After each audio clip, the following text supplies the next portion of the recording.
The story of Esther, the brave queen who saved her people. A new queen is chosen. In the mighty Persian Empire, ruled by King Xerxes Ahasuerus, a grand feast was held in the royal palace. During the celebration, the king's wife, Queen Vashti, refused to appear before him, which led to her being removed as queen. The king's advisor suggested that a new queen be chosen, and a search began for the most beautiful young women in the empire. Among them was Esther, a young Jewish woman raised by her cousin Mordecai after her parents died. Esther was kind, wise, and beautiful. When she was taken to the palace, she found favor with everyone, including the king.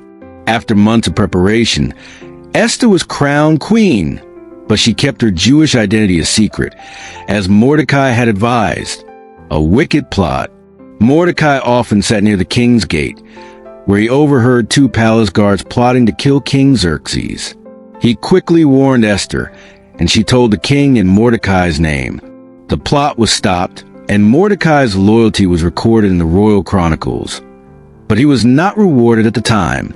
Meanwhile, a powerful noble named Haman rose to a high position in the kingdom. He expected everyone to bow to him, but Mordecai refused, saying he would bow only to God. Haman was furious and plotted to destroy all the Jews in the empire.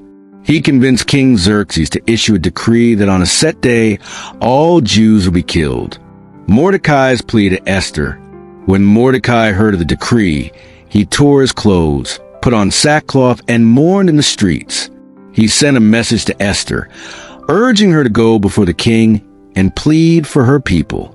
But there was a problem. Anyone who approached the king without being summoned could be put to death, unless the king extended his golden scepter to spare them. Esther feared for her life, but Mordecai reminded her, "Who knows whether you have come to the kingdom for such a time as this?" Esther 4 verse 14. With courage, Esther asked all the Jews to fast and pray for 3 days. Then, she put on her royal robes and entered the king's throne room. Esther's brave request. The king saw Esther and extended his golden scepter, allowing her to speak. Instead of immediately revealing Haman's plot, she wisely invited the king and Haman to a banquet. At the feast, the king asked what she wanted, but Esther invited them to a second banquet the next day. That night, the king couldn't sleep and ordered the royal records to be read. He discovered that Mordecai had saved his life, but had never been rewarded. At the same time, Haman was planning to have Mordecai hanged on a massive gallows. But before he could act, the king commanded him to honor Mordecai by dressing him in royal robes and parading him through the city. Haman was humiliated. The tables turned on Haman. At the second banquet, Esther finally revealed the truth. "O king, if I have found favor in your sight, let my life be spared and my people's too, for we are to be destroyed." Shocked, the king asked, "Who would do such a thing?" Esther pointed at Haman. "The enemy is this wicked Haman." The king, enraged, ordered Haman to be hanged on the very gallows he had prepared for Mordecai. Victory for the Jews.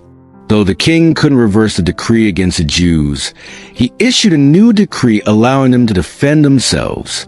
On the appointed day, the Jews fought back and were victorious. Mordecai was promoted to second in command in the empire, and the Jews celebrated their deliverance. This became the festival of Purim, still celebrated today. The message of Esther's story. The story of Esther reminds us that God is always at work, even when we can't see him. He placed Esther in the palace for a purpose, and he gives each of us a role in his plan. Faith, courage, and trust in God can change the course of history.